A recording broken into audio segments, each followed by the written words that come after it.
Hello, everyone. My name is Ashley White, and I'm a Master's of Public Health graduate student at UNC Chapel Hill, who is also training to become a registered dietitian. This summer, I'm interning with Janice, so you'll be hearing some from me about different nutrition topics over the next few months. So, for today's Food for Thought video, we are going to be talking about what empty calories are and whether you should avoid them. But first, I want to start with a disclaimer. Even though this presentation will be centered on limiting your intake of foods that are considered empty calories, I want to make sure that everyone understands that, like this infographic shows, there are no good or bad foods. All foods can fit as part of a well balanced diet, and it is more so important that your diet consists of mainly the more nutritious foods that we see on the right, such as salad, chicken, and fruit.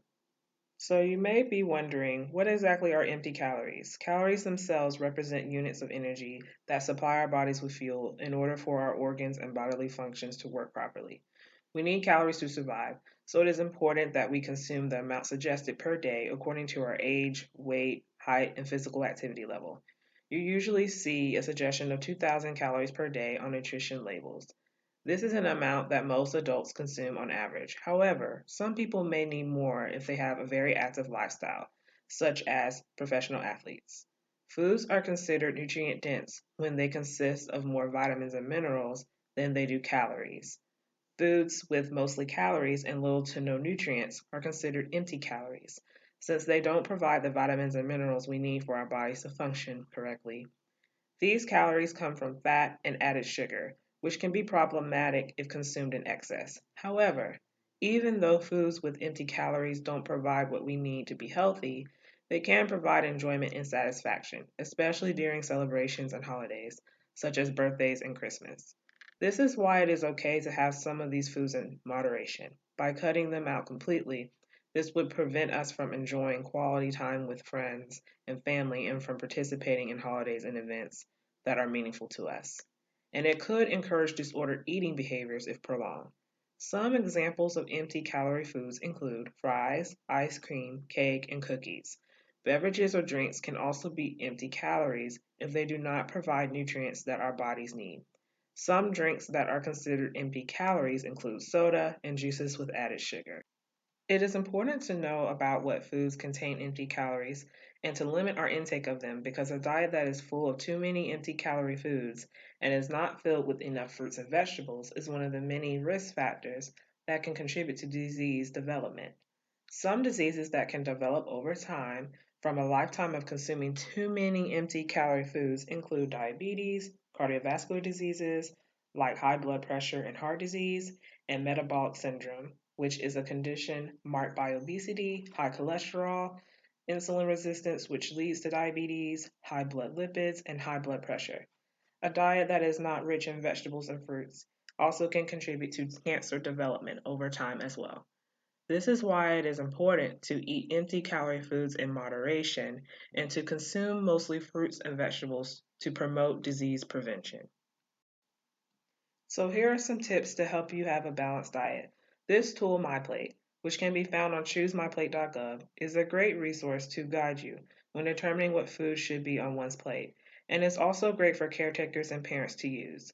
One fourth or a quarter of your plate should be grains like rice or starch like sweet potatoes. And it is recommended that half of the grains you eat on a daily basis are whole grains like whole wheat or brown rice. Also, one fourth of your plate should include a protein like chicken or fish, and one half of the plate should be fruits and vegetables. It is also recommended that your meal includes 1 cup of low fat or fat free dairy, such as yogurt or milk.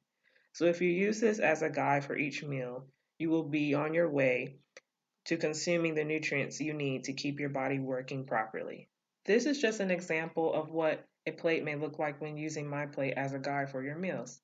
Your plate may look a little different from this depending on your food preferences, and that is okay. As long as your food choices fit into the food groups we just covered, then you're good to go. Later on in the presentation, I will talk about how you can adapt my plate to also enjoy some of those empty calorie foods in moderation that we mentioned previously. Building on top of what we have just covered with my plate, another great strategy is to fill half of your plate with vegetables and the rest of the plate with your choice of protein and starch or grain. By doing this, you will instantly make your meal more nutrient dense and healthier. This is something that is also easy to do when eating out, which I will go into some more detail about in a few minutes. Next, it is important that you are aware of portion sizes, which really comes in handy for those times when you want to enjoy a comfort or empty calorie food. The easiest way to remember portion sizes is to use your hand. So, one fingertip is about 1 teaspoon and comes in handy when figuring out how much butter you need for your toast. The tip of your thumb is about 1 tablespoon. So, this is a single serving of peanut butter. The palm of your hand is the portion size for meats like chicken and fish. A half cup serving is the size of your fist when it is clenched, and that is 1 serving size of pasta or 1 serving of ice cream. This is another great tool for caretakers and parents to use when preparing foods and when reminding about portion sizes by simply demonstrating with your hands the proper portions. Also, be mindful when eating out at restaurants and fast food places. If you're ordering a burger like in the picture on the slide, try to choose a side of vegetables as shown instead of fries. That way, you aren't completely depriving yourself of a food you enjoy and are also getting a lot of nutrients from the vegetables. Another tip is to ask for half portions at the restaurant, since many portion sizes at restaurants are much larger than what's recommended. You can also choose to eat half of your meal at the restaurant and to take the rest to go if there is a lot of food on your plate. And you can also choose to customize your food choice so it has more nutrients and is prepared in a healthier manner. So let's say you pass by McDonald's and you're in the mood for a chicken sandwich. You can ask for the chicken to be grilled instead of choosing the crispy or fried chicken patty. Or if you're in the mood for something like pizza and want to order a pizza from Domino's, try choosing a pizza with lots of vegetables so you are getting in more nutrients. You can also choose to have water or an unsweetened beverage with your meal to decrease your consumption of empty calories. So, here is an example of how you can make your plate more balanced either at home or while eating out. The first picture shows a small pizza with fries. To make it more balanced, the fries were swapped out with a side salad, which is taking up half of the plate, like I mentioned previously when following MyPlate as a guide. And now there are 2 small slices of cheese pizza, which count as grain, dairy, and protein servings, since cheese is a dairy and also a protein, and the crust counts as a grain. Also, for your beverage choice, you could opt for water or unsweetened tea to drink with this makeover meal. So, I hope that this presentation helped you to learn more about what empty calories are and that this information will be helpful when choosing foods rich in nutrients at each meal.